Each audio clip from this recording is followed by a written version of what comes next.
Adder live में हूं आपके साथ धीरेन्द्र कुमार। बीते दिनों भाकपा माले का महाधिवेशन संपन्न हुआ है। इसमें देश ही नहीं विदेश से भी दिग्गज नेता आए हुए थे और विपक्षी दल के नेता भी इस महाधिवेशन में मौजूद हैं। हमारे साथ बात करने के लिए भाकपा माले के विधायक रामबली सिंह यादव हैं। सर, सबसे पहले आपको बहुत बहुत स्वागत है। आपको भी बहुत बहुत धन्यवाद।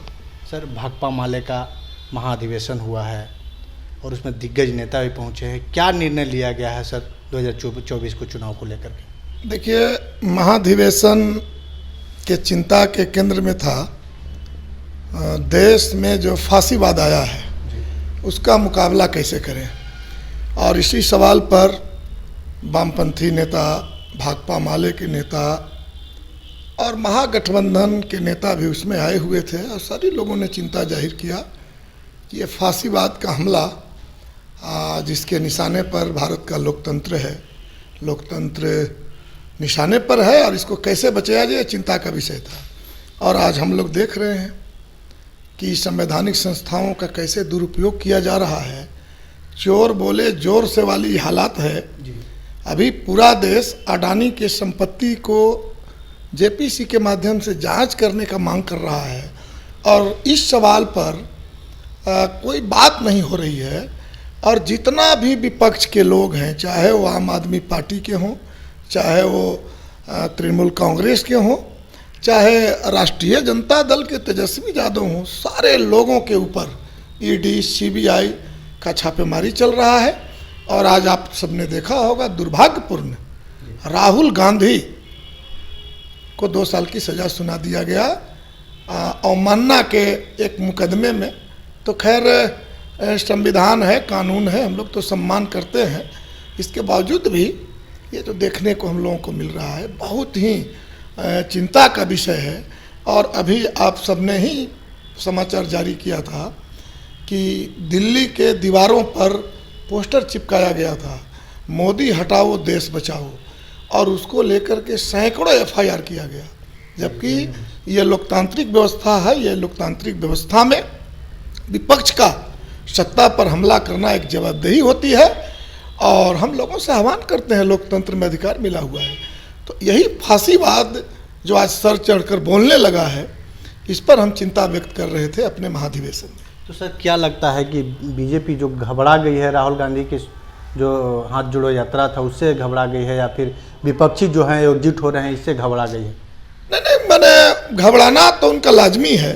ये देश का लोकतंत्र कोई एक व्यक्ति ने ना मिलकर के इसको बनाया है और न एक व्यक्ति इसको समाप्त कर सकता है। लंबे संघर्षों के बाद 1857 के प्रथम स्वतंत्रता से लेकर के 1947 तक जो लड़ाइयाँ चली, विभिन्न तबकों के लोग, विभिन्न धर्मों के लोग, विभिन्न विचारों के लोग ने मिल करके अंग्रेज़ों को भगाया और भारत में जो लोकतंत्र कायम किया, कोई एक आदमी का देन नहीं है। और इसीलिए कोई एक आदमी इसको समाप्त नहीं कर सकता। जब समाप्ति के दिशा में कदम बढ़ेंगे तो देश सचेत हो गया। देश के तमाम जो लोकतंत्र पसंद लोग हैं, लोकतंत्र पसंद पार्टियां हैं, वो एकताबद्ध हो गई। तो स्वाभाविक है कि भाजपा को डरना, भाजपा को हताश होना जरूरी है और इस हताशा में ये कदम उठा रही है। लेकिन चाहे जो भी कदम वो उठा लें, 2024 में उनको जाना तय है, उनको जाना ही होगा। आपकी पार्टी सर किन किन सीटों पर चुनाव लड़ रही है? कितने सीटों पर बिहार में चुनाव लड़ेगी? सवाल अभी सीटों का कहाँ है, सवाल तो अभी एकताबद्ध लड़ाई का है, फांसीवाद की रक्षा का है। और जब फांसीवाद की रक्षा का हम लोगों ने शपथ ले लिया, पूरा विपक्ष चिंतित हो गया इनके कारनामे से देख करके।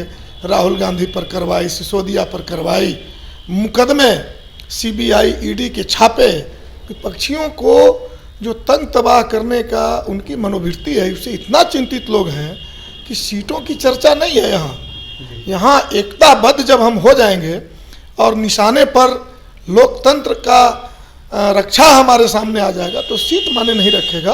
बावजूद जब एकता बनेगी तो सारे लोग अपने अपने जो हक हैं, उनके जो सीट हैं, उसको वो लोग लड़ेंगे और उस पर जीतेंगे। मोदी को बिहार सहित पूरे देश से सफाया किया जाएगा, ये तय है। सर, आज बीजेपी का प्रदेश अध्यक्ष सम्राट चौधरी को बनाया गया है, तो कहीं ना कहीं जो है कहा जा रहा है कि कुशवाहा वोटरों के साधने की कोशिश की जा रही है उनके माध्यम से। तो ये भी तो हताशे भरे न कदम है। असल में अब उनके साथ बिहार में कोई लोग हैं नहीं, तो कभी वो चाहेंगे जायसवाल जी को ले आवे, अब इससे जो व्यवसायी का वोट है हो जाएगा। और व्यवसायियों ने जो झेला है, खास करके लॉकडाउन के समय, छोटे जो व्यवसायी हैं, ये महंगाई जो सर चढ़कर बोल रहा है, उनकी पूंजी उनकी महंगाई के सामने टिक नहीं रही है। तो जब व्यवसायी वर्ग उनसे नाराज हुए तो दूसरे को ले आए, और इस तरह से करते करते अब लग रहा है इनको कि अब सम्राट जी को लाएंगे तो शायद कोई वोट आ जाएगा। तो इतना आसान नहीं है, ये इतना मूर्ख बिहार नहीं रहा। बिहार उड़ती चिड़िया को हल्दी लगाने वाला बिहार हो गया है, ये गुजरात नहीं है। और इसीलिए गुजरात मॉडल लेकर के चले थे ना, महाराष्ट्र में, मध्य प्रदेश में, कर्नाटक में चुनी हुई लोकतांत्रिक सरकार को उलट पलट करते हुए, और जब बिहार में आकर के इन्होंने आह्वान किया, इन्होंने दम भरा कि अब एक ही पार्टी रह जाएगी बिहार में, तो बिहार तो इनको बता दिया, इनके ही बुलडोजर इनके ही सीने पर चला करके इनको सत्ता से बाहर कर दिया। तो ये हताशा में है, तो कभी अध्यक्ष बदलेंगे, कभी अभिनेता प्रतिपक्ष हैं, तो कोई बात ही नहीं सुनता है उनको, इसलिए कि वो बात सुनाने के लायक है ही नहीं। तो इनके पास नेता है नहीं। एक नेता है मोदी, एक वो नेता है जिसका माला जपते हैं। तो इस बार जो है इनको ठंडा कर देगी बिहार की जनता, पूरे देश की जनता। इसलिए हताशा में ये सब कदम है, अध्यक्ष बदलना, ये सब करना। तो क्या लगता है सर कि अब 2024 का जो चुनाव है उसमें बीजेपी या सरकार को आप लोग उखाड़ देंगे? नहीं, सरकार को उखाड़ कर देंगे, इनका अस्तित्व ही नहीं रहेगा। उखाड़ कर देंगे, कोई माने 2-4 वोट से इधर उधर होगी, सफाया हो जाएगा इनका, ये कहीं नहीं बचेंगे। मैंने तो कहा कि ये हिंदुस्तान की लोकतंत्र जो है लंबे संघर्षों के बाद बना है, और इससे पर जिसने भी आंख उठाया उसको बर्दाश्त नहीं किया ये देश। विश्वास भी करता है जल्दी, और जब देश को समझ में आ जाता है कि ये लोकतंत्र को बर्बाद करेगा तो बर्दाश्त भी नहीं करता है। इसलिए 2024 में इनको पता है कि अब जाने वाले हैं, और इसीलिए ये कदम उठा रहे हैं विपक्षियों को पर हमला करने का। तो ये थे विधायक रामबली सिंह यादव। इन्होंने साफ तौर पे कह दिया है कि बीजेपी जो है हताश है, तो कभी सीबीआई ईडी से छापेमारी विपक्षियों के नेताओं को करवा रही है, तो कहीं जो है नेता बदल रहे हैं प्रदेश में। ये साफ जाहिर होता है कि बीजेपी कहीं ना कहीं हताश है, और 2024 में जो चुनाव होने वाला है उस चुनाव से भी वो डर गई है कि सभी विपक्ष जो हैं एकजुट हो गए हैं और बीजेपी को उखाड़ ही नहीं फेंकेंगे, अस्तित्व ही नहीं बचेगा। और भी खबरों को देखने के लिए देखते रहें इनसाइडर लाइव। धन्यवाद।